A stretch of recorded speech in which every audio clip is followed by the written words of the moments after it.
నమస్కారం. సనాతనంలో హైందవం కార్యక్రమానికి స్వాగతం. కార్తీక మాసం అనగానే రెండు భౌతికమైన అంశాలు గుర్తొస్తాయి. ఒకటి దీపాలు వెలిగించడం, రెండోది కార్తీక వనభోజనాలు నిర్వహించుకోవడం. ఇందులో ఒకటి ఆధ్యాత్మిక అంశం అయితే రెండోది సామాజిక అంశం. అందుకే ఈ మాసాన్ని ఆధ్యాత్మిక ఔన్నత్యం కలిగిన మాసంగానే కాక సామాజిక అంశాలను ప్రబోధించే మాసంగా కూడా పరిగణిస్తారు. శివారాధనకు, విష్ణు ఆరాధనకు ఈ మాసం చాలా ప్రధానమైంది. అందువల్ల ఇది అద్వైత భావనను కూడా సూచిస్తుంది అంటారు. అద్వైతం అంటే కేవలం ఆధ్యాత్మికం అనుకుంటే పొరపాటే, అది ఒక సామాజిక అంశం. మరి ఇలాంటి సామాజిక అంశాన్ని కార్తీక మాసంలో ఎలా అన్వయించుకోవాలి? ఇవాళ కార్యక్రమంలో మనం పూర్తిగా దీని గురించి తెలుసుకుందాం. చర్చలో పాల్గొంటున్నారు మనతో పాటు లక్కరాజు నిర్మల గారు, సామాజిక కార్యకర్త, అలాగే శ్రీ శ్రీ శ్రీ శ్రీ శ్రీకాంతేంద్ర స్వామి నందికొండ గాయత్రి పీఠం పీఠాధిపతులు, అలాగే డాక్టర్ తంగిరాల విశాలాక్షి గారు ఆధ్యాత్మికవేత్త, పావులూరి శ్రీనివాసచారి గారు పౌరాణిక నిపుణులు. నమస్తే అండి అందరికీ. ముందుగా అందరికీ కార్తీక మాస శుభాకాంక్షలు.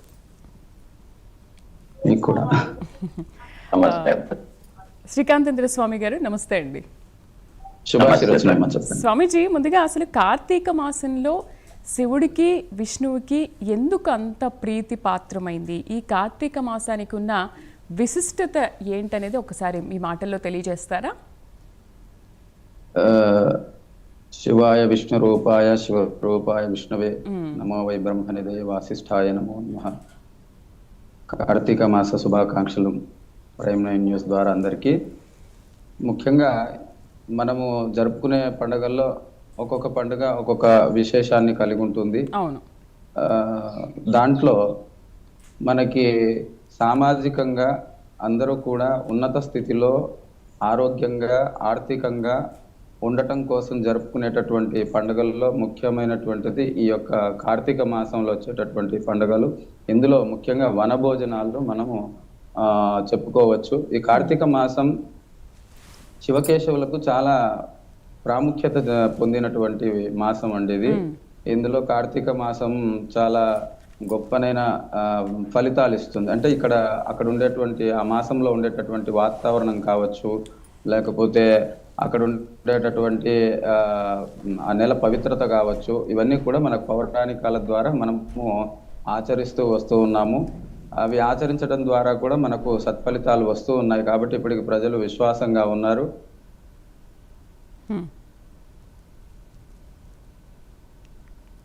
రైట్. విశాలక్ష్మి గారితో మాట్లాడదాం. నమస్తే అండి విశాలక్ష్మి గారు. నమస్తే అమ్మా. అమ్మ, విష్ణువు దామోదరుడు, శివుడు కార్తికేయుడు, ఈ మాసంలో శివ విష్ణు తత్వాలు అసలు ఎలా ఏకరూపం అవుతాయి? పూర్తిగా ఈ కార్తీక మాసంలో ఈ ఇద్దరికి ఉన్న విశిష్టత గురించి మీరేం చెప్తారు? నమస్తే అస్తు భగవన్ విశ్వేశ్వరాయ మహాదేవాయ త్ర్యంబకాయ త్రిపురాంతకాయ త్రికాగ్నికాలాయ కాలాగ్ని రుద్రాయ నీలకంఠాయ మృత్యుంజయాయ సర్వేశ్వరాయ సదాశివాయ శ్రీమన్మహాదేవాయ నమః. శివాయ విష్ణురూపాయ శివరూపాయ విష్ణవే నమో వై బ్రహ్మనిధయే వాసిష్ఠాయ నమో నమః. అచ్యుతం కేశవం కృష్ణదామోదరం రామనారాయణం జానకీ వల్లభం. శివుడైనా కేశవుడైనా మనం పేరు మార్చి ఏ పేరుతో ఏ నామరూపాలతో చెప్పినా అసలు ఉన్న తత్వము అనేది ఒక్కటేనమ్మా. ఉపనిషత్ ప్రతిపాదితమైన పరతత్వము నిర్గుణమై నిరాకారమై నిరంజనమై యావత్ విశ్వానికి ఆధారమై విశ్వ అంతర్యామి అయి అంతటా ఉన్నటువంటి చిచ్చక్తి అది ఒక్కటే. ఆ తత్వాన్ని ఏకం సద్విప్ర బహుధా వదంతి అని వేదంలో ఉంది. ఏకమేవ అద్వితీయం బ్రహ్మ అని చెప్తోంది ఉపనిషత్తు. ఆ ఉపనిషత్ ప్రతిపాదిత పరతత్వం నిర్గుణం కనుక చిన్మయస్య అద్వితీయస్య నిష్కళస్య అశరీరిణః ఉపాసకానాం కార్యార్థం బ్రహ్మణో రూపకల్పన. ఆ నిర్గుణమైన తత్వానికి సాధకుల కోసము నామరూపాలు కల్పించబడ్డాయి. సో శివ అన్న మంగళకరమైనటువంటి తత్వము, కేశవ విష్ణుమూర్తి అంటాం. విష్ణు అంటే కూడా వ్యాప్నోతి ఇది విష్ణు, సర్వ వ్యాపకమైన చైతన్య శక్తి. ఈ ఇద్దరి రూపాలలో ఏ నామ రూపాలతో అయినా మనం ఆరాధించుకోవచ్చు, అమ్మవారి రూపంతో కూడా ఆరాధించవచ్చు. మనకి ఆ పంచాయతన పూజని ఏర్పరిచారుగా ఆదిశంకర భగవత్పాదులు.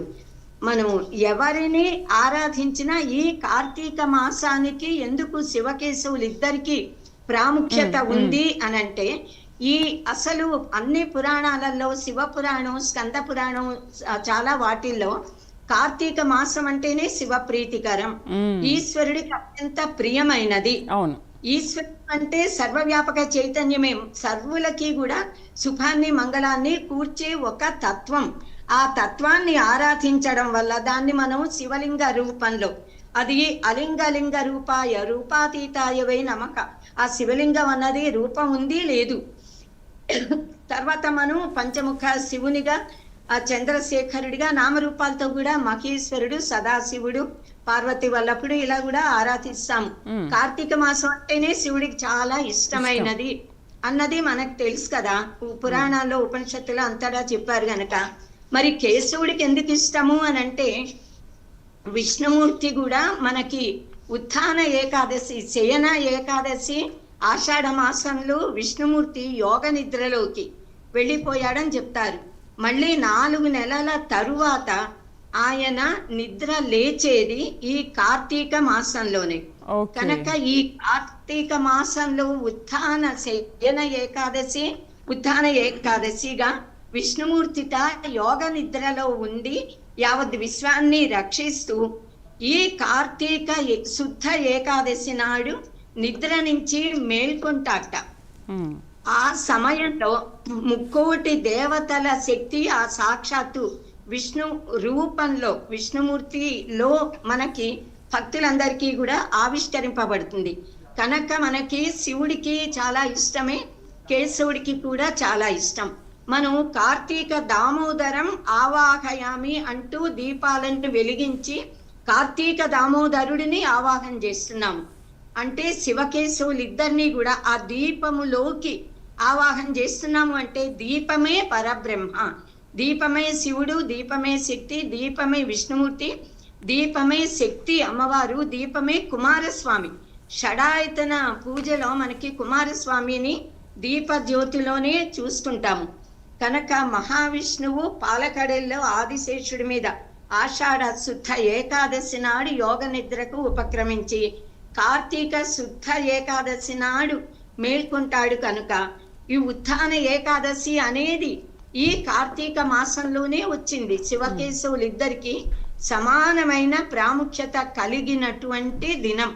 కనుక 3,000,000 దేవతలు అంటే 33 మంది దేవతలు అంటారంటే 3,000,000 దేవతలు కూడా శ్రీ మహాలక్ష్మితో కూడా కలిసి శ్రీ మహావిష్ణువు ఈ కార్తీక మాసంలో ధాత్రి వనంలో ఉసిరి మొక్కలో ఉంటాడట, లక్ష్మీ తులసి. కనుక మనం తులసి ధాత్రి, లక్ష్మీ ధాత్రి పూజ చేస్తాము. శ్రీ మహాలక్ష్మి విష్ణుమూర్తులకు కళ్యాణం చేస్తున్న భావనతో ధాత్రి తులసి కళ్యాణాన్ని కూడా చేస్తాము. సో తత్వత ఉన్నది ఒక్క తత్వమే. ఆ తత్వాన్నే మనం శివుడిగా, విష్ణువుగా, శివుని యొక్క అనేక అవతారాలు, విష్ణుమూర్తి యొక్క అనేక అవతారాలుగా, అలాగే గణపతి, కుమారస్వామి, సూర్య భగవానుడు మనం ఆరాధిస్తామమ్మా. కనుక శివకేశవులు ఇద్దరికీ కూడా అత్యంత ప్రియమైనది, శక్తివంతమైనది.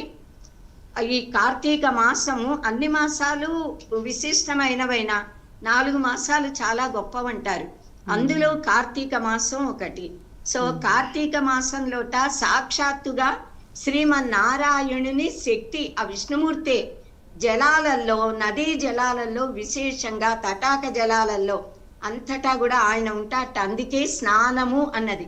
కార్తీక మాసము అనగానే మనకి మొట్టమొదట్లోనే స్నానం అన్నది నదీ స్నానాలు, అందులో కూడా సంకల్పంతో స్నానము, పూజ, ఉపవాసాలు, దీపాలు వెలిగించడం, తర్వాత వన భోజనాలు, వెన్నెల భోజనాలు అంటాం కూడా. ఇవన్నీ దానం ఇవ్వటము, ఇవి కార్తీక మాసం యొక్క విశేషాలమ్మా. రైట్.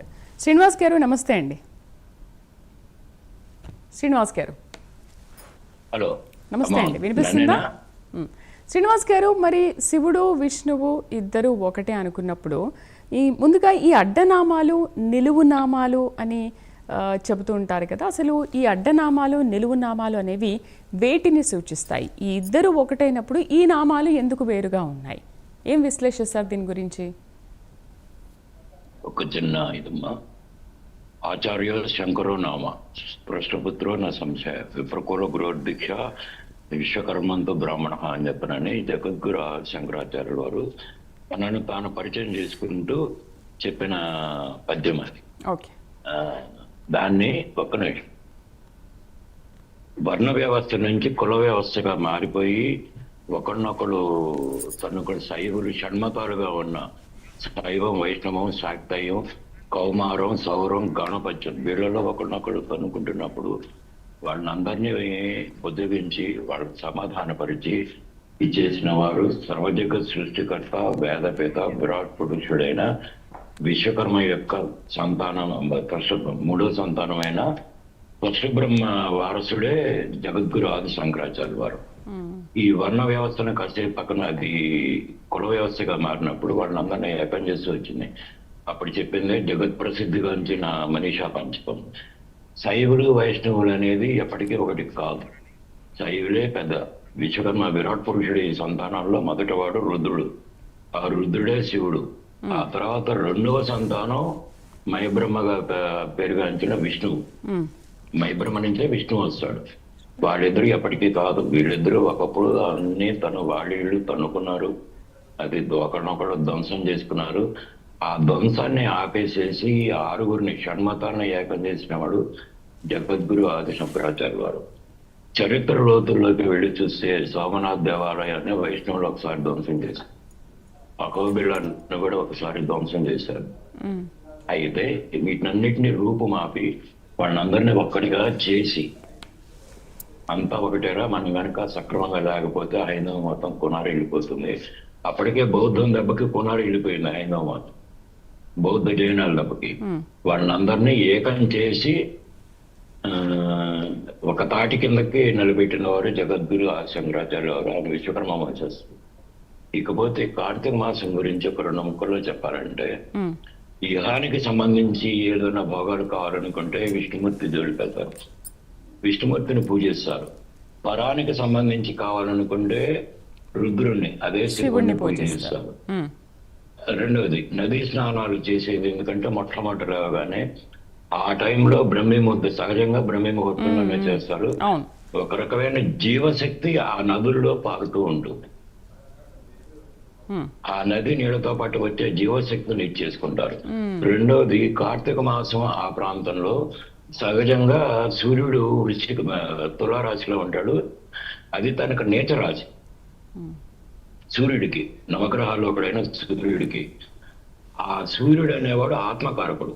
సూర్యుడి పరిస్థితి బాగుంటే మనం ఆత్మస్థానం బాగుంటుంది. నీచ స్థితిలో ఉన్న సూర్యుడి మూలకంగా వచ్చే దుష్ప్రభావాల నుంచి తప్పించుకొని వాడి ఆయుర్దాయాన్ని, ఆరోగ్యాన్ని పెంచడం కోసమే ఈ కార్తీక స్నానాలు పెట్టారు. రెండవది, అదే సమయంలో పరమశివుడికి పూజ చేసేటప్పుడు ఆయనకి ఇచ్చేసేవన్నీ తెల్ల జిల్లేడు కానీ, తుమ్మిపూలు కానీ, వగర వగర ఇవన్నీ చేసేవి కూడా ఆయుర్దాయాన్ని పెంచేవి, ఆత్మని ఉద్దీపం చేసేది. ఆత్మస్థైర్యాన్ని, ఆత్మవిశ్వాసాన్ని, ఆత్మశక్తిని పెంపొందించి విషాంతరాల నుంచి వచ్చే విశ్వశక్తిని గ్రహించగలిగే శక్తిని చేసేది ఈ పూజలు. అది రైట్. నిర్మలా గారు నమస్తే అండి. నమస్తే అమ్మా. నిర్మలా గారు, ఒక సామాజిక కార్యకర్తగా మీ ఒపీనియన్ ఏంటి అసలు ఈ కార్తీక మాస విశిష్టత గురించి కానీ, అడ్డనామాలు, పొడవు నామాలు, నిలువు నామాలు, వీటన్నిటి గురించి కూడా మీ ఒపీనియన్ ఏంటి అసలు? అంటే ఎందుకు పెట్టుకుంటారు? ఇప్పుడు వీళ్ళిద్దరూ చాలా మంచి విషయాలు చెప్పారు. ఆధ్యాత్మికంగా వాళ్ళ ముందు నేను చాలా చిన్న అణువంత మనిషిని కాబట్టి వాళ్ళంత పరిజ్ఞానం నాకు లేదు. సైంటిఫిక్ గా నేను అర్థం చేసుకున్నది, నా అనుభవాన్ని, భగవంతుడు ఇచ్చినటువంటి అనుభవాన్ని జోడించి సైన్స్ పరంగా మాత్రమే నేను వివరిస్తున్నాను. వారు చెప్పిన అంశాలన్నీ కూడా మళ్ళీ చర్చించడం భావ్యం కాదు. సైన్స్ పరంగా మాత్రమే నేను చర్చిస్తాను. దీంట్లో మనిషి ఈ విశ్వంలో ఈ కార్తీక మాసం అనేది వచ్చిన దాంట్లో ఏమవుతుందంటే ఈ విశ్వం అనేది ఒక పెద్ద ఎనర్జీ. మనలో కూడా ఎనర్జీ పాయింట్ ఉంది సైన్స్ పరంగా. దీన్ని ఆత్మ అని అన్నారు ఆ రోజు. సైన్స్ ఆ రోజు ఏంటంటే సంస్కృత భాషనే ఉంది కాబట్టి మూలాధారము, స్వాధిష్టానము, మణిపూరకము, అనాహతము, విశుద్ధి, ఆజ్ఞ చక్రాలని అన్నారు. ఎక్కడైతే మన ఎనర్జీ పాయింట్ ఇది పాజిటివ్ ఎనర్జీ పాయింట్ ఏదైతే ఉందో ఈ విశ్వంలో మొత్తం వ్యాపించి ఉన్నటువంటి ఎనర్జీ పాయింట్ కి కనెక్షన్ కి వాళ్ళు పూర్వీకులు బీజాక్షరాలను ఇచ్చారు. ఇప్పుడు సెల్ ఫోన్ గనక మనం ఛార్జింగ్ పెట్టుకుంటేందుకు పిన్ను వేరే ఉంటది, కానీ ఎలక్ట్రిసిటీ మాత్రం ఒకటే ఉంటుంది, పిన్ను మారుతుంది. ఒకళ్ళు శివుడు అనవచ్చు, రాముడు అనొచ్చు, కృష్ణుడు అనొచ్చు, యేసుక్రీస్తు, ఎవరు ఏ మతంలో ఎవరు ఏం చెప్పినా పిన్ను మారినా కూడా ఎలక్ట్రిసిటీ మాత్రం ఒకటే. సెల్ ఫోన్ మనం అనుకున్నాం ఒక అప్రాక్సిమేట్లీ మనం ఒక సెల్ ఫోన్ ఛార్జింగ్ లో ఏమైపోతుంది నాన్న, ఇందులో 30% మీరు సెల్ మారగానే మీరు ఏమంటారు అమ్మాయిలు, ఇప్పుడు అమ్మాయిలంతా 30% పాత ఉంటే అమ్మా మిగతా అవన్నీ డిలీట్ అయిపోయినాయి అంటారు. అలాగా 30% నీ పూర్వ జ్ఞానంలో ఒక 30% ఇక్కడ వచ్చింది నీకు. తర్వాత ఇంకో 30% ఈ ఆత్మలో ఎక్కడి నుంచి వచ్చింది. ఒక్కొక్కళ్ళు ఒక్కొక్క వంశంలో పుడతారు నాన్న, ఒక్కొక్కళ్ళు ఒక్కొక్క వాళ్ళ ఫ్యామిలీ బ్యాక్గ్రౌండ్ 7 తరాలు చూడాలంటారు కదా, వాళ్ళ DNA వస్తుంది. అట్లా 30% వాళ్ళ పూర్వజన్మ జ్ఞానం వస్తుంది నాన్న. ఇంకో 30% ఎక్కడ ఉంటుంది, ఈ కార్తీక మాసాన్ని నార్త్ లో వాళ్ళు ఒక తీరు జరుపుకుంటారు, సౌత్ లో వాళ్ళు ఒక తీరు జరుపుకుంటారు, కరీంనగర్ వాళ్ళు ఒక తీరు జరుపుకుంటారు, కొడైకెనాల్ లో ఉండేవాళ్ళు, యుఎస్ లో ఉండే వాళ్ళకు ఏమి తెలియదు అని మీరు అనుకుంటారు కదే. నేను యుఎస్ వెళ్తే మనము పితృపక్షాలను చేసుకుంటాం కదా, వాళ్ళన్ని శవాలు అక్కడ పెడతారే బాబు, శవాలను పిలిస్తే మన సౌండ్లు పెడతారే బాబు. దాని తర్వాత మంచి రోజులు వచ్చినాయి అంటారు. తర్వాత మనం గుమ్మడికాయకు దిష్టి తీస్తాం కదా, వాళ్ళు కూడా గుమ్మడికాయలు మొత్తం పెట్టి పండుగ అని చేసుకుంటారు. ఆ గుమ్మడికాయల పక్కన నిలబడి గుమ్మడికాయల పండుగ అని అదొక పెద్ద సెలబ్రేషన్. మనం దసరాలో గుమ్మడికాయలను తీసి దిష్టి తీసి పడేసి అన్ని చోట్ల గుమ్మడికాయలు బాగా కొట్టుకుంటాం. అంటే పద్ధతులు వేరైనా అవి ఒక 30% మన ఆత్మకు వచ్చాయి, ఒక 10% నిత్య జీవితంలో వాళ్ళ అనుభవం ద్వారా వస్తాయి.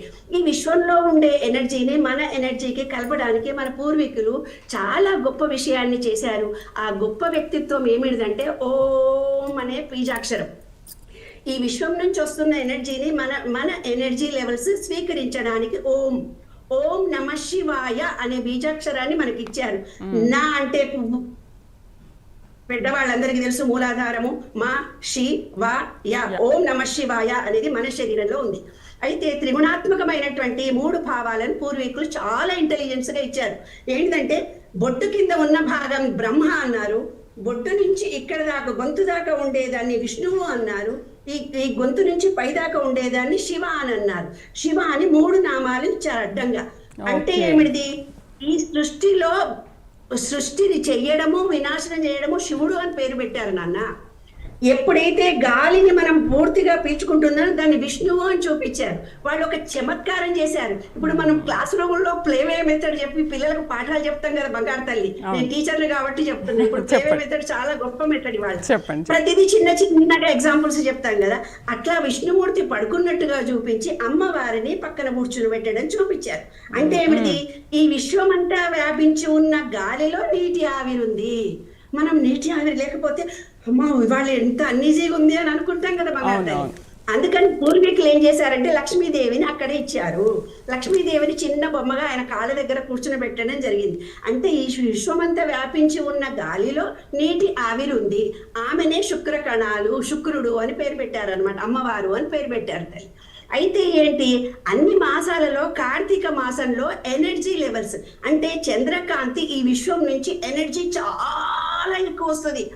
ఎంత ఎక్కువ ఎనర్జీ వస్తుందంటే మనము ఏ రూపంలోకి వచ్చినా కూడా మనకు ఈజీగా చంద్రకాంతి అంటే మన ఆత్మ, మన ఆజ్ఞాచక్రం చెప్పాను కదమ్మా, ఇది 3వ కన్నుగా చూపించారు మనకు అర్థమయ్యేటట్టుగా. చిత్రగుప్తుడు అని పేరు పెట్టారు. ఇక్కడ వాడు చిత్రంగా గుప్తంగా రికార్డ్ చేసే ఒక చిన్న చిప్ అంతే, అది సెల్ ఫోన్ లో చిప్ లాగా తల్లి, మీకు అర్థమయ్యేటట్టు భాషలో. అయితే ఇదేమిటవుతుంది, ఈ కార్తీక మాసం అనేది సూర్యశక్తిని చంద్రశక్తిని మన శరీరం మొత్తం స్వీకరించడానికి. ఇప్పుడు మీకు బొడ్డు దగ్గర ఉండేది ఎవరు, విష్ణుమూర్తి. ఇక్కడ ఉండేది ఎవరు, శివుడు అనేది చంద్రుడు, ఆయననేమో విష్ణువు. అందుకనే అమ్మా ఇప్పుడు శివుడికి అని చెప్పారు. అందుకే అమ్మా శివుడికి 3 కన్నులు ఎలా ఉంటాయో మనకు కూడా ఈ బొట్టు అనేది ఒక మూడో కన్ను అని అంటూ ఉంటారు కదా. అదే క్లేవే మెథడ్ లో చూపించారే బంగారు తల్లి మనకు అర్థమయ్యేటట్టుగా. ఇది ఆత్మ అనే ఒక చిన్న చిప్ ఇక్కడ ఉంటుంది, అది మనల్ని చైతన్యం కలిగిస్తుంది అనమాట. చిత్రంగా గుప్తంగా రికార్డ్ చేసే ఒక చిన్న చిప్. అందుకనే బొట్టు పెట్టుకోవాలి అని అంటుంటారు ఆడపిల్లలు. విశ్వ నియమాలన్నీ కూడా రిసెర్చ్ చేసి ఒక పుస్తకం రాశాను, విశ్వ నియమాలు విశ్వ రహస్యాలన్నాను. అందులో అన్నీ ఉన్నాయి. అయితే ఈ కార్తీక మాసంలో విశిష్టత ఏంటంటే చంద్రకాంతి సూర్యకాంతి చాలా తొందరగా మన బాడీకి రిసీవ్ చేసుకునే పద్ధతులు ఇచ్చారు. పొద్దున్నే మనం ఏం చేస్తామంటే ఓం నమో నారాయణ అని స్నానం చేయమంటారు, రాత్రేమో శివ శివ అనమంటారు. రాత్రి చంద్రుడు, పగలేమో చెప్పాను కదా సూర్యుడు. సూర్య జ్ఞానం కావాలంటే రాత్రి అంతా మనం పడుకొని ఉన్నప్పుడు ఏసీ రూమ్ లో మీరు ఉన్నారమ్మా, ఏసీ రూమ్ లో ఉన్నప్పుడు మీ బాడీ చల్లదనంతో ఉంటుంది, కానీ మీకు దాహం వేయదు, కానీ బాడీ డీహైడ్రేట్ అయిపోతుంది. అవునా లేదా? అవును. ఏమ్మా, ఏసీలో ఉండే ప్రతి ఒక్కరికి అనుభవం. మన బాడీలో 72% నీరుండాలి నాన్న. ఆ 72% నీరు తగ్గిపోతుంది ఈ కాలంలో చల్లదనం వల్ల. నీళ్లు తక్కువ తాగుతాం, అందుకని సముద్రంలో స్నానం చెయ్యండి అని. అంటే ఏంటి? ఇప్పుడు చూడండి నాన్న, అస్ట్రాలజీ ప్రకారము అన్ని గ్రహాలు ఉన్నాయి అంటారు కదా. ఇప్పుడు నేను బ్రహ్మ విష్ణు మహేశ్వరులు మనలో ఉన్నారని చూపించాను కదా నేను మీకు. అట్లాగే గ్రహాల్లో ఉండే గ్రహాలు కూడా మనలోనే ఉన్నాయి. ఎందుకంటే మా నాన్నగారు గొప్ప అస్ట్రాలజీ లక్కరాజు రాఘవరావు గారని, వారి ద్వారా నేను పొందిన పరిజ్ఞానాన్ని ఈ విశ్వాన్ని నేను రిక్వెస్ట్ చేసి అడిగాను, నానా గ్రహాలు కూడా మనలోనే ఉండాలి. ఎలాగా? సండే అంటే మన సహస్రార చక్రమే బంగారు తల్లి, మండే అంటే మన ఆజ్ఞా చక్రం శివుడు అని చెప్పాను, మన ఇందాక ఆత్మ అని చెప్పాను. మండే చంద్రుడు శివుడు అనమాట. తర్వాత ట్యూస్డే అంటే మన గొంతు, హార్ట్ చక్ర బుధ అంటే గ్రీనరీ కృతజ్ఞత. మన బొడ్డు దగ్గర ఉండేది మణిపూరక చక్రము గురువారము అంటారు. ఏమ్మా, దాని కింద ఉండేది స్వాధిష్టాన చక్రం ఫ్రైడే, మన మూలాధార చక్రము సాటర్డే. రాహు ఆదిత్యాయ చ సోమాయ మంగళాయ బుధాయ చ రాఘవే కేతవే నమః. ఆదిత్య అంటే మన తలకాయ కంప్యూటరు, కేతు అంటే మన కాళ్ళు. మనిషి జీవితంలో కేతు దశ వచ్చినప్పుడు తిరుగుతా ఉంటాడు, రాహు దశ వచ్చినప్పుడు రాహు అంటేనేమో ఉల్లిగడ్డ, ఎల్లిగడ్డ అంటేనేమో కేతువు. అంటే బ్రహ్మాండ పురాణంలో రాహుకేతువులు వచ్చారని ఏదో స్టోరీ ఉంది, అది నాకు పెద్దగా అంతగా తెలియదు, స్టోరీ మాత్రం గుర్తుంది నాకు. చాలా చక్కగా వర్ణించారు. ఏం జరుగుతుంది నాన్న, పొద్దున్నే చన్నీళ్లలో స్నానం చేసినప్పుడు మన మణిపూరక చక్రం యాక్టివేట్ అవుతుంది. నీళ్లలో మునిగినప్పుడు మన స్వాధిష్టాన చక్రం ఫ్రైడే అని చెప్పాను కదా, మన యూట్రస్ అందరికి, ఆడవాళ్ళకి మగవాళ్ళకి. అది ఎప్పుడైతే నీటి శాతం తగ్గిపోతుందో రిలేషన్షిప్స్ తగ్గిపోతాయి. మూలాధారం ఎప్పుడైతే లోపం జరుగుతుందో వాడికి జ్ఞానం ఉండదు. కానీ నీళ్లలో మునగడము, దీపం పెట్టండి అని అన్నారు సాయంత్రం. దీపములో పోసే నూనె ఏదైతే ఉందో ఆ నూనె శనికి సాటర్న్ కు సంబంధించింది నూనె. ఒత్తి అనేది మన మనసుకు సంబంధించింది. ఆ వెలుగును మనం చూసినప్పుడు మనలో ఆజ్ఞా చక్రం యాక్టివేట్ అవుతుంది, బొడ్డు దగ్గర ఉండే మణిపూర చక్రం యాక్టివేట్ అవుతుంది. అవునే ఈ దీపం దేవుడి దగ్గర తర్వాత తులసిని మళ్ళీ అంటేనేమో మనము ఉసిరి చెట్టును రెండు అన్న. తులసి అంటే మంచి వైబ్రేషన్ వస్తుంది మనకి, లా ఆఫ్ వైబ్రేషన్ వస్తుంది, లా ఆఫ్ వన్నెస్ వస్తుంది. ఇలాగా తర్వాత అందరం మళ్ళీ మాట్లాడదాము, మళ్ళీ మీ దగ్గరికి వస్తాను. ఇంకా వేరే విషయాలు కూడా మనం మాట్లాడుకోవాలి. స్వామీజీ, శివకేశవుల్లో భేదం లేనప్పుడు ఈ నామాల్లో మాత్రమే ఎందుకు భేదం ఉంటుంది? దానికి పూర్తి వివరణ ఏంటి? అంటే శివుడు మాత్రం అడ్డనామాలు పెట్టుకుంటాడు, విష్ణువు మాత్రం నిలువు నామాలు పెట్టుకుంటారు. ఓకే, అందులోనూ 3 ఉంటాయి, ఇందులోనూ 3 ఉంటాయి, ఇందులో 2 తెల్ల గీతలు ఉంటాయి, మధ్యలో ఎర్రగీత పెట్టుకుంటారు. శివుడు అయితే విభూతి పెట్టుకుంటూ ఉంటాడు. బట్ ఎందుకు ఇద్దరు ఒకటే అని అంటున్నారు? నామాలు మాత్రం ఎందుకు వేరుగా ఎందుకు పెట్టుకున్నారు? దీనికి కారణం ఏంటి? దీని వెనుకున్న ఆంతర్యం ఏంటి? రెండిటి యొక్క సారాంశం ఒకటే అమ్మా. విషయం ఏమంటే బ్రహ్మ విష్ణు విభూతి పెట్టుకునేటప్పుడు ఇలా పెట్టమని చెప్తూ ఒక గీత ఇలా పెట్టమని చెప్తారు. దానికి ప్రతీక ఏమిటి అంటే ఈ భస్మమే ఎందుకు వాడాలి అంటే భస్మాన్ని ఇంకొక రూపం లేదు. భస్మం ఎన్నిసార్లు చేసినా భస్మమే అవుతుంది. మనము ఒక వస్తువును కాల్చినప్పుడు అది ఎన్నిసార్లు మనం కాల్చినా అది భస్మం అవ్వాల్సిందే. అంటే చివరి స్వరూపం పరబ్రహ్మ స్వరూపం ఏదైతుందో అది భస్మ స్వరూపం అన్నమాట. అందుకోసమే భస్మం అనేటువంటిది పవిత్రము. భస్మం వల్ల మన పాపకర్మలన్నీ కూడా భస్మం అవుతాయి. కాబట్టి ఈ భస్మాన్ని ధరించడం అనేటువంటిది మనకు సాంప్రదాయంగా వస్తూ ఉంది. అది అగ్నిరితి భస్మ, వాయురితి భస్మ, వ్యోమేతి భస్మ, జలమితి భస్మ అని చెప్పేసి వేదం చెప్తుంది. అంటే ఈ పంచభూతాలు ఏవైతే ఉన్నాయో వీటన్నిటికీ సంబంధించినటువంటి ప్రకృతి పదార్థంగా, అంటే చివరి పదార్థంగా ఏదైతే ఉందో, ఉత్కృష్ట పదార్థం, ఉన్నత పదార్థం ఏదైతే ఉందో దాన్ని భస్మంగా మనము చెప్పుకుంటాము. ఆ భస్మాన్ని మనము పరమ పవిత్రమైంది కాబట్టి, పరబ్రహ్మ స్వరూపం కాబట్టి దాన్ని నొసట మనము 3 రేఖలుగా మనం ధరిస్తూ ఉంటాము. శరీరం అంతా కూడా ధరించేటటువంటి సాంప్రదాయం కొన్ని సామాజిక వర్గాల్లో ఉంది. అయితే విషయం ఏంటంటే దీంట్లో గంగా, యమున, సరస్వతి ఆ 3 నదులు పారేటటువంటి దానికి సంకేతంగా, అంటే ఇడా, పింగళ, సుషుమ్న ఈ 3 నదులుగా పోల్చారు మన ఆధ్యాత్మిక వ్యవస్థలో, ఆ వేదాంతంలో. ఈ గంగా, యమున, సరస్వతికి ప్రతీకలుగా మనం ఈ 3 రేఖలు ధరిస్తూ ఉంటాము. ఇది శైవ సాంప్రదాయంగా లేదా బ్రహ్మ సాంప్రదాయంగా మనం తీసుకోవచ్చు. తర్వాత వైష్ణవ సాంప్రదాయంలో విషయం ఏమిటంటే, వైష్ణవ తిలకం పెట్టుకోవడంలో అర్థం ఏంటంటే ఉన్నదాని నుంచి ఊర్ధ్వానికి వెళ్ళటం, అంటే ఉన్నత స్థితికి, ఉన్న స్థితి నుంచి ఊర్ధ్వ స్థితికి వెళ్ళే స్థితి ఏదైతే ఉందో ఆ సిద్ధాంతాన్ని చెప్పటం కోసం వైష్ణవ తిలకాన్ని జ్యోతి ఆకారంలో, దీపాకారం ధరిస్తారు. అటు ఇటున విష్ణు పాదాలని ధరిస్తూ ఉంటారు.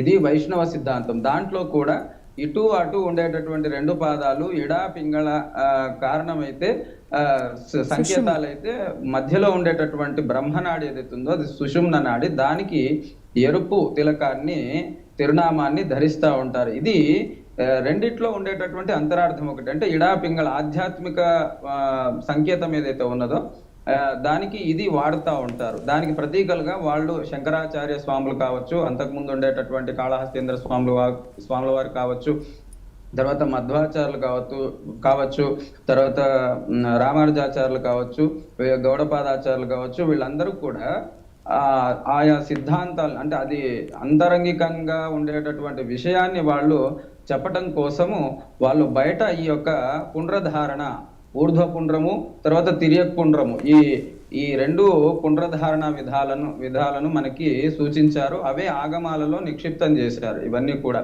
అంటే శైవం కానీ, వైష్ణవం కానీ, బ్రహ్మ పద్ధతి ఇంకేదైనా అనుసరించేటప్పుడు మనము దాన్ని ధరించి చేయాలి. అంటే మనము ఏ పూజ చేసినా నరుద్రో రుద్రమర్చేయత్ అని చెప్పేసి శాస్త్రములు చెప్తుంది. అంటే మనం రుద్రుడు కాకుండా, అంటే రుద్రుడు అంటే మెడలో రుద్రాక్షమాల ఉండాలి, శుభ్రమైన వస్త్రాలు, తర్వాత విభూతి దారుడై ఉండాలి. ఇలా ఉండి రుద్రుడిని అర్చన చేయాలి.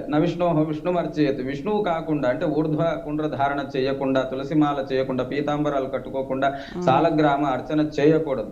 కాబట్టి ఈ 2 కూడా రెండిటి యొక్క అంతరార్థం ఒకటే అయి ఉండి మన సనాతన ధర్మము తెలుసుకోవడానికి, అంటే మనము ఇంతకుముందు వారు చెప్పారు షట్చక్ర విధానం, దాంట్లో వచ్చేటటువంటి ప్రముఖమైనటువంటి నాడీ వ్యవస్థ ఏదైతే ఉందో సూర్యనాడి, చంద్రనాడి, తర్వాత మధ్యలో బ్రహ్మనాడి ఉంటుంది. ఈ 3 నాడులకు సంకేతంగానే అడ్డంగా పెట్టుకోవటం, నిలువుగా పెట్టుకోవటం అనేటువంటిది మన పూర్వులు చేసినటువంటి ప్రయత్నం అమ్మా. అంటే ఇక్కడ దేవుళ్ళు వేరేనా, వాళ్ళ తత్వం మాత్రం ఒకటే? అవునండి, తత్వం ఒకటే. సాంప్రదాయాలు వేరైనా వాటి యొక్క అంతరార్థం మాత్రం ఒకటిగానే ఉంది. పవిత్రమైనటువంటి విభూతి చెప్పడం జరిగింది. కశ్యప మహర్షి లాంటి వాళ్ళు కొన్ని వైష్ణవ ఆగమాల్లో, పాంచరాత్ర వైఖానస ఆగమాల్లో వీళ్ళు ఊర్ధ్వ తిలక ధారణ అనేటటువంటిది తెలియజేశారు. ఏది పెట్టుకున్నా సరే కార్తీక మాసంలో మనము శైవులు శైవ విధానంలో, వైష్ణవులు వైష్ణవ విధానంలో. అయితే స్వామీజీ ఒక చిన్న సందేహం ఏంటంటే నాకు, ఇప్పుడు వాళ్ళు దేవతలు వేరైనా వాళ్ళ తత్వం ఒకటే అనుకున్నప్పుడు శివుడు, వైష్ణవులు వీళ్ళు ఈ సంప్రదాయంగా ఉన్న వాళ్ళు ఏంటంటే వాళ్ళు ఒకరినొకరు కొట్టుకుంటూ ఉంటారు కదా. ఇలాంటి మనం చాలా వింటాం.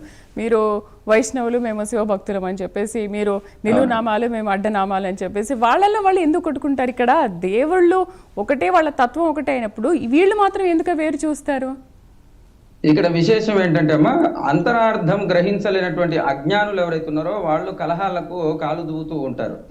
జ్ఞానులు ఎప్పుడూ కూడా, ఎవరైనా సరే జ్ఞానులు, యోగ మార్గంలో వెళ్ళేవారు కానీ, లేదంటే సరిగ్గా శాస్త్రాన్ని అర్థం చేసుకున్న వాళ్ళు ఎవరైనా సరే కలహాలకి కాలు దువ్వేటటువంటి ప్రసక్తి లేదు. వాళ్ళు నిశ్శబ్దంగా, వాళ్ళు మౌనవ్రతం, అంటే వాళ్ళు చక్కగా అంతర్లీనంగా ఉండేటటువంటి భగవత్ తత్వాన్ని వాళ్ళు తెలుసుకొని వాళ్ళు దాన్ని గుర్తించి వాళ్ళు అనుసరిస్తూ ఉంటారు. మిడిమిడి జ్ఞానం ఉన్న వాళ్ళు ఉంటారు చూసారా, వీళ్ళు నాది గొప్ప, నా తత్వమే గొప్ప, నా తత్వమే గొప్ప అని చెప్పేసి వీళ్ళు కలహాలకు కారణంగా మారుతూ ఉంటారు. అందుకే అర్ధజ్ఞాని మహాప్రమాదం అని చెప్పినారు. పూర్ణజ్ఞాని వాడు ఏమి ఇబ్బంది ఉండదు వాడితో, అల్పజ్ఞాని వాడితో ఏమి ఇబ్బంది ఉండదు. సగం సగం తెలిసిన వాళ్ళు ఉంటారు కదా, వీళ్ళతో మహాప్రమాదం, వీళ్ళ నుంచే గొడవలన్నీ జరిగేది. కాబట్టి అంతరార్థం ఏమిటంటే ఈ కలహాలకు గురువులు ఎవరైతే ఉన్నారో మతాధికారులు, వాళ్ళు ఎప్పుడు కూడా ఇప్పుడు చూడండి చాలా చోట్ల ఒకరు విమర్శించడం అంటే శైవ విధానాన్ని ఒకరు విమర్శించడం, వైష్ణవ విధానాన్ని ఒకరు విమర్శించడం, ఈ పద్ధతి అనేటువంటిది ముందు మన సనాతన ధర్మంలో గురువులు మార్చుకోవాల్సినటువంటి అవసరం ఉన్నది.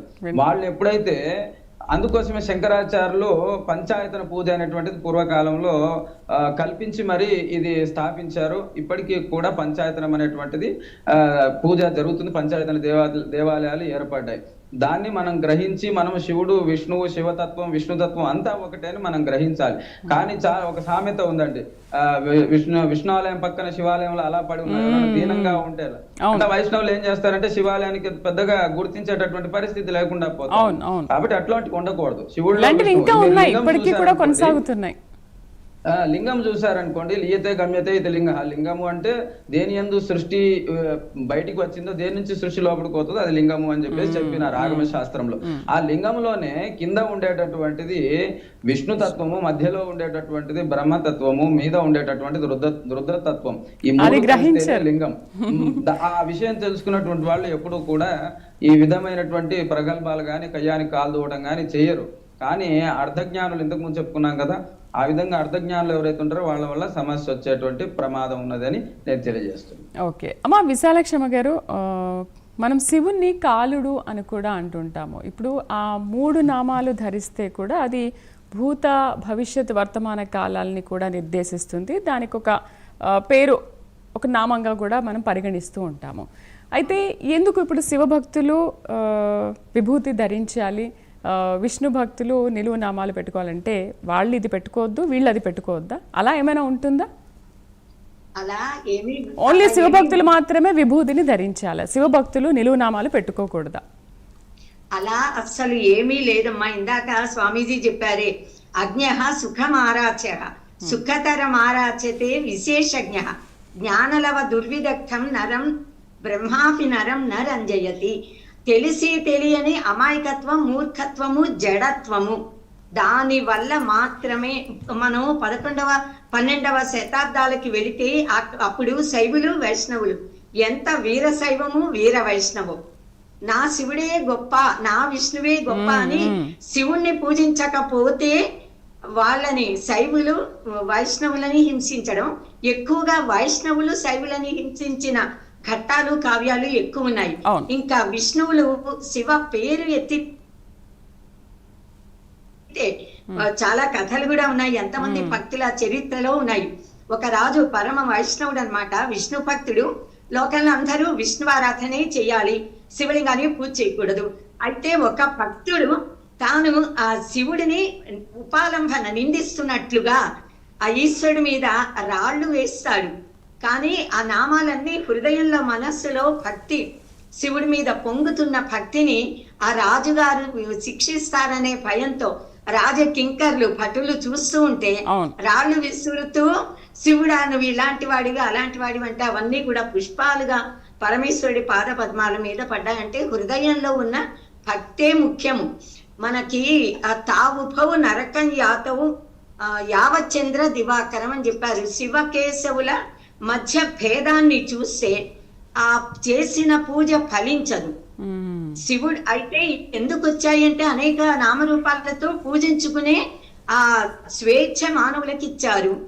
ఆ మహర్షులు తమ తపస్సమాధి స్థితిలో ఉండి తమలో నుంచి వచ్చినటువంటి ఆ ఋతంభర ప్రజ్ఞతో భిన్న నామ రూపాలతో దైవ తత్వాలని దర్శించారు, ఆగమాలుగా మనకి అనుగ్రహించారు. ఆ విష్ణువు అంటే ఆ విష్ణువు ఆయన కొన్ని అవతారాలు, విష్ణుమూర్తి ఆకారము, ఆభరణాలు, ఆయన వాహనాలు, ఆయన ధరించిన అన్నీ కూడా ఇప్పుడు చక్రమైన, శంఖమైన, గద, శార్ంగం అన్నీ కూడా అవన్నీ దైవతత్వాలు. ప్రజా మానవ సర్వ ప్రాణికోటి రక్షణ కోసం ఈ తత్వాలని వారు దర్శించినవి మనకి చెప్పారే తప్ప, అంటే లోకో భిన్న రుచికి ఎవరికి ఏ దైవము మీద ఏ నామరూపాలతో ఉన్న దేవుడి మీద ఇష్టం ఉంటే వారు వాళ్ళని పూజించుకోవచ్చు. కానీ మన సనాతన ధర్మంలో అందుకే ఈ దెబ్బలాటలన్నీ జరగడం వల్లే మనుషుల మనస్సులోని ఆ బ్రాడ్నెస్ రాలేదు, విశాలత లేదు, వీళ్ళలో సంకుచిత భావాలతో ఉంటున్నారని గ్రహించే 72 అవైదిక మతాలతో కుతకుతలాడిపోతూ ఉన్న సమయంలో ఆదిశంకర భగవత్పాదులు సాంబ సదాశివుడే ఆదిశంకరులుగా వచ్చి పంచాయతన పూజను ఏర్పాటు చేసి మీ ఇష్ట దైవాన్ని మధ్యలో పెట్టుకోండి, కానీ మిగతా దైవాలని నిరసించవద్దు. నా దేవుడు గొప్ప అంటే పర్వాలేదు, ఆ వేరే దేవుడు తప్పు చెడు అంటే ఈ చేసిన పూజలన్నీ వృథా. ఎవరికైనా కూడా ఏ నామరూపాలతో అయినా ఒక తత్వాన్నే మనం పూజించాలి. పూజిస్తున్నాము భిన్న నామాలతో, వినాయకుడని పూజించవచ్చు, గణపతి అని, సూర్యుడిగా ఆరాధించవచ్చు. అన్ని ఏ నామరూప మనకి వేదంలో, ఉపనిషత్తుల్లో, పురాణాలలో చెప్పబడింది కేవలం 6 దైవ రూపాలు, శక్తులు. వారి భిన్న అవతారాలు చాలా ఉన్నాయి. శివుడికి అనేక అవతారాలు, విష్ణువుడికి అనేక అవతారాలు, అలా గణపతికి అనేక అవతారాలు, అలా మనం ఆరాధించవచ్చు. కానీ వేదాల్లో, పురాణాల్లో చెప్పని కొత్త దేవుళ్ళని ఈ కాలంలో దేవుడు అంటున్నారే, వారిని సనాతన ధర్మానుయాయులు అవన్నీ కూడా ఈ తత్వంలోని భాగాలే అని అర్థం చేసుకుంటారు. ఇది కాని వేరే తత్వం లేదు. అయితే ఈ కార్తీక మాసంలోనే శివకేశవులు ఇద్దరికీ ప్రీతికరమైన మాసంగా చెప్తాము. నదీ స్నానాలు చేయాలి అని అంటారు. శివకేశవులు ఇద్దరినే కాదు, మనము సూర్యోదయ పూర్వం లేవడం అన్నది మన సనాతన ధర్మంలోనే ఉంది. నదీ స్నానము అనేది విశేషంగా పర్వదినాలలో చెప్తారు. ఇంకొక సందేహం ఏంటంటే కూడా నదీ స్నానము, ఇంకొక సందేహం, నదీ స్నానం బావి దగ్గర చేయాలంటారు. ఇంట్లో చేసిన గంగే చ యమునే కృష్ణే గోదావరి సరస్వతి నర్మదే సింధు కావేరి జలేస్మిన్ సన్నిధిం కురు అని ఆవాహన చేస్తే అవి కూడా గంగా తీర్థంగా మనకి పరిణమిస్తాయి. అయితే నిజంగానే అందరికీ తెలిసిన సత్యమే, పగలంతా సూర్య కిరణాలు, అది ప్రాణశక్తినిచ్చే సూర్య కిరణాలు, ఆ కిరణాలతో నీరు అలా ప్రకాశిస్తూ ఉంటుంది. ఆ ఎండ దాని మీద వెలుగు, వేడి కిరణాలు పడుతూ ప్రసరిస్తాయి. రాత్రులు అమృత కిరణుడు చంద్రుడు అమృతత్వాన్ని, ఓషధులన్నీ చంద్ర కిరణాలతో వర్ధిల్లుతాయి. మనకి కూడా మన కారకుడు, మనస్సు ప్రశాంతంగా ఉండేలా చేసే శక్తి చంద్రగ్రహానిది, చంద్రుడిది. ఆ చంద్రుడు రాత్రి అంతా తన కిరణాలని ప్రసరింపజేసేటప్పటికీ విశేషంగా ఆశ్వేజ కార్తీక మాసాలు, ఈ 2 మాసాలలో చంద్రుడి కాంతి ఎక్కువ అవుతుంది, పరిపూర్ణత కలిగి ఉంటుందన్నమాట. అందుకని ఈ 2 మాసాలలో కూడా విశేషమైన శక్తి, అమృత తత్వం ఉంటుంది. తత్వంతో శక్తితో ఉన్న జలాలలో స్నానం చెయ్యాలి అని చెప్పారమ్మా. రైట్ శ్రీనివాస్ గారు, సరే కార్తీక మాసంలో నదీ స్నానం అనేది చాలా ముఖ్యమైనది, చాలా ప్రాముఖ్యతను సంతరించుకుంది. కార్తీక మాసంలో నదీ స్నానం అందరూ కూడా చేయాలి, దీపాలు వెలిగించాలని చెబుతూ ఉంటారు. ఓకే, నదీ స్నానం చేయని వాళ్ళ పరిస్థితి ఏంటి? ఒకవేళ చేయలేని పరిస్థితి ఉంది అనుకోండి, వెళ్ళే వాళ్ళు వెళ్తారు, చేస్తారు. అక్కడ నదీ స్నానం అయ్యాక పొడి బట్టలే ధరించి దీపాలు వెలిగించాలంటారు. కానీ చాలామంది తడి బట్టలతో అక్కడ దీపాలు వెలిగిస్తారు. ఇది ఎంతవరకు సమంజసము? ఒకవేళ నదీ స్నానం చేయని వాళ్ళు, ఆ పరిస్థితి లేని వాళ్ళు ఏం చేయాలి? శ్రీనివాస్ గారు. నదీ స్నానం చేయలేని వాళ్ళు ఓం నమ శివాయ అని చెప్పననే చదువుకుంటే చాలు.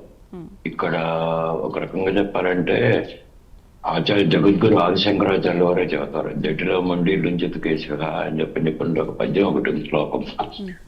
ఈ బొట్లు గిట్లు ఇవన్నీ కూడా ఒక రకంగా ఒక స్థాయి దాటేదాకే ఈ విగ్రహారాధన, ఈ స్నాన నిష్టలు ఇవన్నీ, ఆ స్థాయి దాటిన వాడు ఎక్కడ ఏం చేస్తూ ఉన్నాయినా కానీ పరమాత్మని దర్శించుకోగలడు.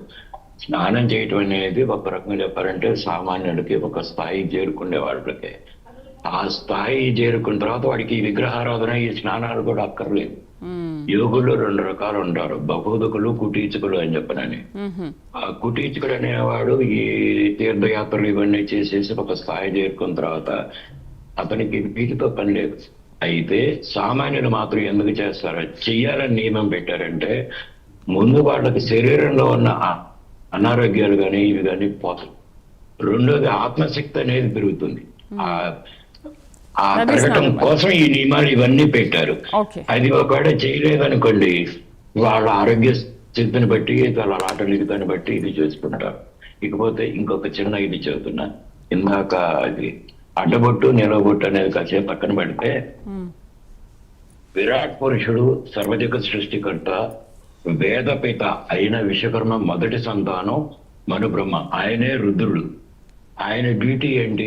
లయకారకత్వం చేయటం, సృష్టిని తీసాతర పడే సృష్టి వల్ల ఇంకో కల్పాన్ని చేయడమే. విష్ణుమూర్తి డ్యూటీ ఏంటి? ఈ స్థితి కారకుడు. ఇది ఒక కలెక్టర్ లాగా అనుకుందాం అనుకోండి. Collector chief of the army staff ఎప్పటికీ ఒకడు కాదు, గుర్తుపెట్టుకోండి. ఆర్మీ రంగంలోకి దిగితే సివిల్ పవర్స్ ఎందుకు పనికిరావు, వాళ్ళని తీసి పక్కన పెడతారు. తర్వాత వద్దులే అని చెప్పని అనుకుని అంటారు. పరమశివుడు మొదటి సంతానం విరాట్ పురుషుడికి. రెండవ సంతానం విష్ణుమూర్తి. రెండోది దీనికి ఇంకొక మీకు ఇదేందని చెప్పంటే, వీళ్ళు కొద్దిగా తెలియక చెప్తుంటారు కొంతమంది. కల్ప కాలాన్ని 5గా విభజించారు విరాట్ పురుషుడు విశ్వకర్మ. ఒకటి సూర్యకల్పం. 100 సూర్యకల్పాలు ఒక ఇంద్రకల్పం. 100 ఇంద్రకల్పాలు ఒక బ్రహ్మకల్పం. 100 బ్రహ్మకల్పాలు ఒక విష్ణుకల్పం. 100 విష్ణుకల్పాలు ఒక శివకల్పం. 100 శివకల్పాలు ఒక విశ్వకర్మ కల్పం. ఇక్కడ మళ్ళా సృష్టి మళ్ళా ఇదవుతుంది. ఆయన డ్యూటీ వేరు, ఈయన డ్యూటీ వేరు. ఒక కలెక్టర్ని, లేకపోతే supreme commander of Indian armed forces ని ఇద్దరు సమానం అని చెప్పని అంటాం అనేది అది సమంజసం కాదండి. ఇక్కడ నేను శివుని పూజ చేస్తాను, విష్ణువుని పూజ చేస్తాను, పంచబ్రహ్మాన్ని పూజ చేస్తాను. నేను ఇప్పుడు బొట్టు పెట్టుకుంది వీటికి వస్తే నిలువ బొట్టు ఉంటుంది. సాయంత్రం గానీ పొద్దున గానీ సాయంత్రం ఇంటికి రాగానే మీరు ఇద్దరిని పూజిస్తారు. తర్వాత అడ్డు పెట్టుకున్నా నేను ఇద్దరిని పూజ చేస్తాను నేను. బట్ కొందరిలో ఎందుకు అలాంటి విభేదాలు ఉంటాయంటారు శ్రీనివాస్ గారు? ఎందుకు ఇలాంటి విమర్శలకు పాల్పడుతుంటారు? స్వామీజీ గారు కూడా విషయం గురించి చాలా చక్కగా చెప్పారు. ఇంకొక నిమిషం. ఈ శైవులు వైష్ణవులు తన్నుకోవటం లేదని చెప్పని అనేది ఆదిశంకరాచార్యుల వారు ఎంత బద్దగించి వాడిని ఒకటి చేసిన వీరబ్రహ్మేంద్ర స్వామి వారి కాలజ్ఞానం ప్రకారం రేపు ఎల్లుండో అతి కొద్ది టైంలో మంగళగిరిలో శైవులు వైష్ణవులు తన్నుకుంటారు. ఆల్మోస్ట్ అది నలుకుడే. అది నరసంహారం కింద ఒకడినొకడు తన్నుకుండేది. అది కాలజ్ఞానంలో ఉంది, నా సొంత పైత్యం కాదు. ఇది పోదు. మళ్ళా వీరభోగసంతరాయుల వారు వచ్చి వీళ్ళందరినీ చేసి ఏం చేస్తున్నారు మీరు అని చెప్పిన దాకా ఈ తొన్నడాటలు సాగుతూనే ఉంటాయి. రైట్. నిర్మలమ్మ గారు, అయిందా? నిర్మలమ్మ గారు, ఈ నదీ స్నానాల గురించి మీ ఒపీనియన్ ఏంటి? కార్తీక మాసంలో ఖచ్చితంగా నదీ స్నానం చేయాలి. చాలా పవిత్రమైనది. ఖచ్చితంగా మనం చేయాలి. అందుబాటులో ఉండి చేయగలిగితే ఇట్ ఈస్ వెరీ గుడ్. ఎందుకంటే విశ్వంలో 72% నీరు ఉంది, మనలో కూడా 72% నీరు ఉంది. ఎప్పుడైతే వాటర్ 72% మన అంటే వాటర్ కు మెమరీ పవర్ ఉంది. బంగారు తల్లి వాటర్ కి మెమరీ పవర్ ఉంది. అందుకే అక్కడ పొద్దున్న నుంచి సాయంత్రం దాకా మంత్రాలు 3 చోట్ల నీళ్లు ఉన్న చోటనే మన గుడిని కట్టారు. అంటే ఏంటి? పొద్దున్న నుంచి సాయంత్రం దాకా అక్కడ మంత్రాలు చదివినప్పుడు ఆ నీళ్లకు ఎనర్జీ వస్తుంది. దాన్నే మనకు తీర్థంగా అకాల మృత్యుహరణం వచ్చినప్పుడు మనకు అంత ఎనర్జీ వస్తుంది మనలో. అంటే ఆ మంత్రం ద్వారా ఛార్జింగ్ చేస్తారనమాట. అంటే వాటర్ కి మెమరీ పవర్ ఉంది. అందుకే ఎవరైనా చనిపోతే కూడా స్నాతకం అని ఇట్లా నీళ్లు చల్లుతారు. మంత్రాలు చదివి 3 తరాలను తలుచుకొని ఆ నీళ్ళని చల్లగానే ఇల్లు శుద్ధి అయిపోతుంది అంటారు కదా. అలాగే మన బాడీలో 72% నీరు బొడ్డు వరకు ఆ నీళ్లలో మునిగి స్నానం చేసినప్పుడు మన వాటర్ అంటే రిలేషన్షిప్స్. ఎవరికైతే వీర్య కణాలు తగ్గిపోతాయో మేల్కి ఆడతనం ఉండదు, మొగాడికి మొగతనం ఉండదు. ఇవాళ పిల్లలు పుట్టకుండా IVF ల ద్వారా వెళ్తున్నారు. పూర్వీకులు ఇవన్నీ ఆలోచించే నదీ స్నానం చేయండిరా, నీళ్లలో మునగండిరా, నీళ్లు అని నీళ్లు తాగండిరా అని మనకు పెద్దవాళ్ళు చెప్పినటువంటి తీర్థయాత్రలు చేయండిరా, నదీ స్నానాలు కంపల్సరీ. ఇంకో విషయం కూడా మాట్లాడుతూ ఉంటారు. నదీ స్నానం చేస్తే మనం చేసిన పాపాలు కూడా పోతాయని అంటుంటారు. మరి ఇన్ని రోజులు పాపాలు చేసేపోతే మళ్ళీ స్నానం చేసిన తర్వాత మళ్ళీ పాపాలు చేస్తూ ఉంటారు కదా. వినమ్మా, పాపాలు పోవడము అని అంటే అన్నదానం చేసినప్పుడు మాత్రమే పాపాలు పోతాయి. ఇంకోటి 360 ఒత్తులు వెలిగించాలి అన్నారు. మీకు ఒక రహస్యం తెలుసు కదా, కార్తీక మాసంలో 360 ఒత్తులు ఎందుకు వెలిగించాలి చెప్పండి? దృఢకర్మ అని ఉంది. అవును తల్లి, విను. దృఢకర్మ అదృఢ కర్మ అనే 2 కర్మలు మనకు ఉన్నాయి. దృఢకర్మ అదృఢ కర్మ అని 2 కర్మలు కలిపి కూడా ఒకటి ఉంది. దృఢ కర్మ అనేది ఖచ్చితంగా మనం అనుభవించి తీరాలి. అదృఢ కర్మ అనేది మనం తెలిసి తెలియక ఎన్నో పాపాలు సంవత్సరం మొత్తం చేస్తాం. చేసినప్పుడు వాళ్ళు ఏమన్నారు, అది అదృఢ కర్మ పోవడానికి ఒత్తిడి అంటే ఒక్కొక్క ఉల్లి పొరలో చేసుకున్నటువంటి పొరలుగా ఉన్నటువంటి పాపాలు మనలో ఉంటే 360 ఒత్తులు ఆ రోజు పెట్టి పూజ చేసినప్పుడు అదృఢ కర్మలో 360 చేసిన పాపాలను అగ్నికి ఆహుతి చేసేస్తే మనకు పుణ్యం వస్తుందని చెప్పారే బంగారు తల్లి. అందుకే 360 ఒత్తులు అంటే ఏంటి, అదృఢ కర్మ చేస్తాం కదా మనము, అది దాన ధర్మాల వల్ల, పూజల వల్ల, ఈ ఒత్తి వెలిగించడం వల్ల. ఇప్పుడు ఏం చేస్తున్నాం మనం, జాకెట్ ముక్కలు బట్టలు దానం చేస్తున్నాం. మనం దీపాలు వెలిగించగలిగే వసతి సౌకర్యం లేని వాళ్ళు బట్టలు దానం చేస్తారు. ఈ బట్టలు దానం చేయడంలో ఆంతర్యం ఏమిటంటే మనం చేసిన అదృఢ కర్మ వెళ్ళిపోవడం గురించి. పాపకర్మ పోవాలి అంటే అన్నదానం చేస్తే పాపకర్మ పోతుందని దానము. దీప దానం చేయడం అంటే మన అగ్ని మణిపూరక చక్రాన్ని మన కళ్ళల్లో ఉండే సూర్యశక్తిని పెంచడం గురించి దీపదానం చేయండి అని అన్నారనమాట. అందులో ఆంతర రహస్యాలు ప్రతి దాంట్లో ఉన్నాయి. స్వామీజీ, వనభోజనాల గురించి ప్రత్యేకించి ఏమంటారు? ఈ కార్తీక మాసంలో వనభోజనాలు ఖచ్చితంగా చేయాలని అంటారు. ఒకప్పుడున్న వనభోజనాలకిను ఇప్పుడున్న వనభోజనాలకి తేడా ఏమిటి? ఇప్పుడు అలా జరుగుతున్నాయంటారా? మంచి విషయం. కార్తీక మాసంలో మనము వనభోజనాల గురించి మాట్లాడుకుంటూ ఉన్నాం.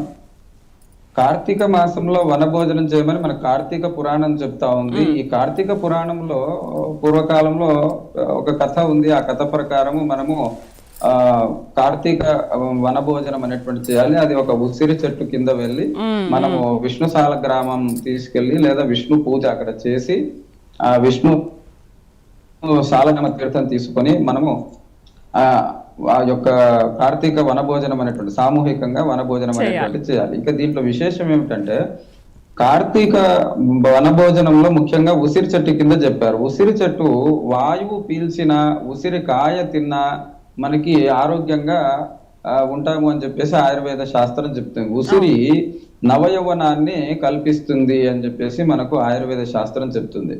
అందుకోసం ఉసిరిక పొడి తిన్నటువంటి వాళ్ళు ఎవరైతే ఉంటారో వాళ్ళు యవ్వనంగా ఉంటారు అని చెప్తారు. అట్లా ఉసిరి చెట్టు యొక్క గాలి మనం పీల్చినట్లయితే మనకు చాలా ఆరోగ్యవంతమైనటువంటి శరీరాన్ని మనం పొందేటటువంటి అవకాశం ఉంది. తర్వాత ఆ ఉసిరి చెట్టు కింద మనం శాలగ్రామ పూజ చేసినట్టయితే విష్ణువుకు ప్రీతిపాత్రంగా మనం ఉంటాము అని చెప్పేసి మనకు కార్తీక పురాణం చెప్తా ఉంది.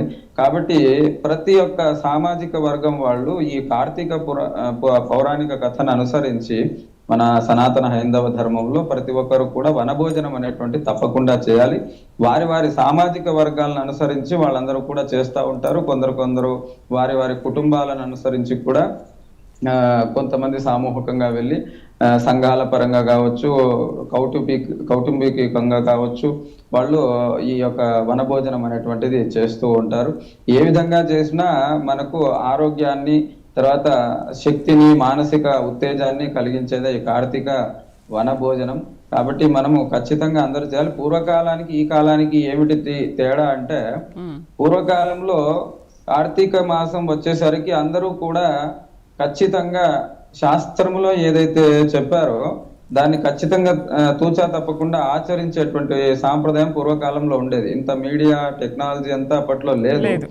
లేకపోయినా వాళ్ళు పౌరాణిక కథకారులు ఎవరైతే ఉంటారో వాళ్ళు చెప్పిన విధానాన్ని బట్టి అర్చకులు, పూజారులు, మఠాధిపతులు, పీఠాధిపతులు చెప్పిన విధానాన్ని వాళ్ళు అనుసరిస్తూ పూర్వకాలంలో భక్తి శ్రద్ధలతో చేసేవాళ్ళు. ఈ కాలంలో ఆ విషయాలన్నిటినీ కూడా రాజకీయ, తర్వాత వారి వారి సొంత విషయాలను అనుసరించి వారు ఆ కార్తీక భోజనాలు చేసేటటువంటి పరిస్థితి ఏర్పడింది. అంటే అక్కడ అసలు సబ్జెక్ట్ మర్చిపోయి వాళ్ళు లోకం చూడడానికో లేకపోతే మీదిగా పై మెరుగుల్లాగా ఏదో కార్తీక భోజనాలు చేసేటటువంటి పరిస్థితి ఈరోజు వచ్చింది.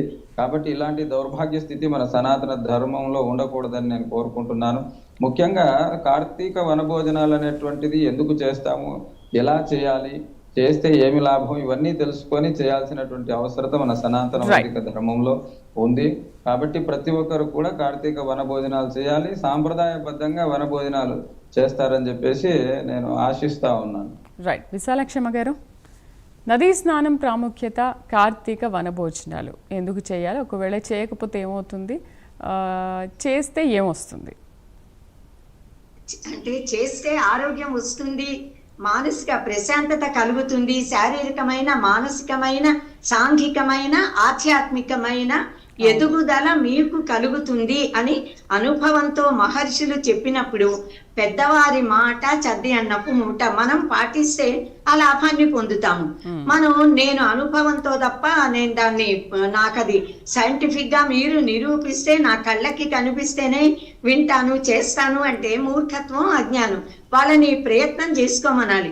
ఎప్పుడైనా కూడా నదీ స్నానాలు ఎంత ప్రాముఖ్యమైనవో ఇప్పుడు చాలా సార్లే చెప్పుకున్నాం. మనం అందరం కూడా నదిని మనం దేవతగా భావన చేస్తాము. దేవత అనగానే దివ్యమైన, మన మానవ పరిధికి మించిన అతీతమైన దైవ చైతన్య, విశ్వ చైతన్య శక్తి ఆ నదిలో ఉంది కదా, దేవతలో ఉంది కదా. ఆ దేవత తన ఒడిలోకి వచ్చి చక్కగా 1 మునక వెయ్యి 3 మునకలు అయ్యి నీలోని పాపాలను పోగొడతా, నీ శరీరానికి ఆరోగ్యాన్ని ఇస్తా, నీ బుద్ధికి కుశాగ్రతనిస్తా, మనస్సుకి, హృదయానికి, ఆత్మకి ప్రశాంతతనిస్తానంటే మనం నదీ స్నానాలు చెయ్యాలి కదా. నదీ జలాలలో గొప్పదనం ఏమిటి అంటే అందులో విశేషంగా కార్తీక మాసంలో పర్వతాల మీద నుంచి, ఓషధుల మీద నుంచి ఆ వనమూలికలనన్నీ తీసుకుంటూ ఆ నీరు వస్తుంది. అలాంటి ఓషధి శక్తి కలిగిన, ఔషధ గుణం కలిగిన, సూర్య చంద్ర కిరణాలతో మాత్రమే కాదు, ఔషధ గుణం ఓషధుల వల్ల వాటి సంపర్కంతో కలిగిన ఆ జలంలో గనక స్నానం చేస్తే మనకి తెలిసినా తెలియపోయినా, నమ్మినా నమ్మకపోయినా ఆ ప్రయోజనం అనేది మనకి లభిస్తుంది. కనుక మన ఆరోగ్యం బాగవుతుంది, మన తెలివి పెరుగుతుంది, మనలోని పాపాలు తొలగిపోతాయి. మళ్ళీ మీరు ఇందాకన్నట్టు పాపాలు నదిలో గంగలో మునిగితే పాపాలు పోతాయి, మళ్ళీ చేస్తారంటే నెమ్మది నెమ్మదిగా ఈ కార్యక్రమాలు మనం పూజ, జపం, దానం, తపస్సు, హోమాలు, పెద్దలు చెప్పిన సనాతన ధార్మిక జీవనం గడుపుతూ ఉంటే చిత్తశుద్ధి కలుగుతుంది. చిత్తంలో ఉన్న ఆ మలినాలు తొలగిపోతాయి, చెడ్డ భావాలు, తప్పు భావాలు రావు, సాత్వికత ఏర్పడుతుంది. ఈ కార్తీక వన భోజనాలు ఎందుకు పెట్టారు అంటే కార్తీక వనంలో భోజనం చేయమన్నారు. వనము ఒక్క చెట్టు అయితే చెట్టు అంటాము, చాలా వృక్షాలు కలిసి ఉంటే వనము.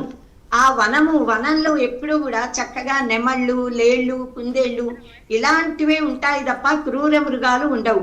అరణ్యాలలో క్రూర మృగాలు ఉంటాయి. కనుక కార్తీక వన భోజనము ఉసిరి ధాత్రి వన భోజనము అన్నారు. ఉసిరి చెట్ల వనమది. అక్కడే తులసి మొక్కలు, ఉసిరి మొక్కలు, మనకి చాలా దేవతా వృక్షాలు ఉన్నాయమ్మా. ఆ దేవతా వృక్షాలలో ఒకటి ధాత్రి వృక్షం, తులసి మాత. ఈ దేవతా వృక్షాలన్నీ కూడా సంపూర్ణంగా ఆక్సిజన్ ని వదులుతాయి. ఇప్పుడు వటవృక్షం, అశ్వత్థ వృక్షం, రావి, జువ్వి, జమ్మి ఈ చెట్లన్నీ కూడా 90% 80% ఆక్సిజన్ ని వదులుతాయి, కార్బన్ డైఆక్సైడ్ తీసుకుని. ఈ తులసి మొక్క, ఉసిరి మొక్కలు 100% ఆక్సిజన్ ని విడుదల చేస్తాయి. కనుక ఆ సమయంలో ఉసిరి చెట్టు కింద కూర్చుని మనం భోజనాలు ఆత్మీయులతో, బంధువులతో కలిసి తింటాము. సాంఘికమైన ప్రయోజనం. అలాగే మనకి ప్రకృతితో అనుబంధం ఏర్పడుతుంది ఆ వనంలో కూర్చుని భుజించడం వల్ల. పరమాత్మ ఇచ్చినటువంటిది పరమాత్మకి సమర్పణ చేసి ప్రసాద భావంగా మనం తింటున్నాం గనక ఆ పరమాత్మ యొక్క ప్రసాదము అంటేనే అనుగ్రహం. ఆ అనుగ్రహం మనకి కలుగుతుంది. కార్తీక మాసంలో ఉసిరి చెట్టు కింద కూర్చొని తినమన్నారు.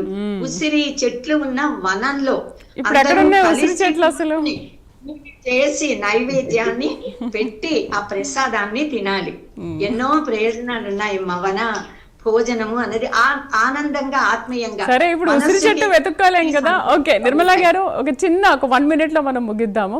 ఉసిరి చెట్టు కింద వన భోజనాలు చెయ్యాలని అంటారు. ఉసిరి చెట్లు అసలు ఇప్పుడు కనిపించట్లేదు. మరి ఏంటి, ఏ చెట్టు కింద అయినా కూర్చొని తినొచ్చా? లేదమ్మా, ఇప్పుడు మన ఇంట్లో ఫంక్షన్ జరుగుతుంటే అన్ని కులాల వాళ్ళని, అన్ని మతాల వాళ్ళని పిలుస్తాం కదా. వీళ్ళు మా చుట్టాలు అని వాళ్ళనే విలువం కదా. అందులో మనకు చాలా అన్ని రకాలైన వాళ్ళు ఫ్రెండ్స్ వస్తారు. గృహప్రవేశమైనా, పెళ్లిళ్ళైనా అన్నిటికీ వస్తారు. కానీ కార్తీక వన భోజనాల్లో సామూహికంగా మా కులం వాళ్ళే రావాలనేది ఏంటో ఆంతర్యం నాకు అర్థం కాలేదు. విశ్వంలో మనలో పంచభూతాలు ఉన్నాయి నాన్న, పంచభూతాలు అన్నారు. భూమి, నీరు, అగ్ని, గాలి, ఆకాశము. అంటే మనము బయట అంత భూమిలో కాళ్ళు పెడుతున్నాం కదా నాన్న, ఈ గడ్డి అనే దాంట్లో, భూమి అనే దాంట్లో ఉన్న ఎనర్జీ మన మూలాధారం యాక్టివేషన్ అవుతుంది. తర్వాత పచ్చని గాలి, పచ్చని వంట చేసుకుంటాం అక్కడ, అప్పుడు మన మణిపూరక చక్రం యాక్టివేట్ అవుతుంది. ఆ పక్కన నీళ్లు, పక్షులు, గలగలలు అన్ని ఉండి చక్రం యాక్టివేషన్ అవుతుంది. మన మణిపూరక చక్రం సూర్యుడు ఉంటాడు కాబట్టి ఆ వంట చేస్తుంటే ఆ వేడి తగులుతుంది, మణిపూరక చక్రం యాక్టివేట్ అవుతుంది. తర్వాత అనాహత చక్రం ఆ గ్రీనరీలో, కృతజ్ఞతలో, సరదాగా సంతోషంగా అంత్యాక్షరాలు ఆడుతూ పాడుతూ ఉంటే ఆ వేవ్స్. తర్వాత విశుద్ధి ఆజ్ఞా చక్రం అంటే ఆకాశాన్ని చూడడం. పంచభూతాలు బయట ఉన్నాయి, పంచభూతాలు మనలో ఉన్నాయి. ఆ రెండింటిని కలిపినప్పుడు మనలో 50% ఏమవుతుంది? The law of oneness, the law of vibration, law of correspondence, law of action అన్ని కలుస్తున్నాయి. అంటే విశ్వంలో ఉండే ఎనర్జీ మనము విశ్వం వేరు కాదు. రైట్ అమ్మా. అడ్డనామాలు నిలువు నామాలు ఒకటేలాయే. శివుడు విష్ణువుకి కార్తీక మాసంలో ఎందుకు ప్రీతిపాత్రమైంది, అలాగే కార్తీక మాసంలో వనభోజనాలు ఎందుకు చేయాలి, ఇలాంటి విషయాల గురించి చాలా చక్కగా వివరించారు. నిర్మలా గారికి, శ్రీకాంతేంద్ర స్వామీజీ గారికి, విశాలాక్షి గారికి, శ్రీనివాస్ గారికి చర్చలో పాల్గొన్నందుకు థ్యాంక్ యూ వెరీ మచ్. ఇది వాళ్ళ సనాతనంలో హైందవం కార్యక్రమం. వచ్చే వారం మళ్ళీ కలుద్దాం మరొక అంశంతో. నమస్తే.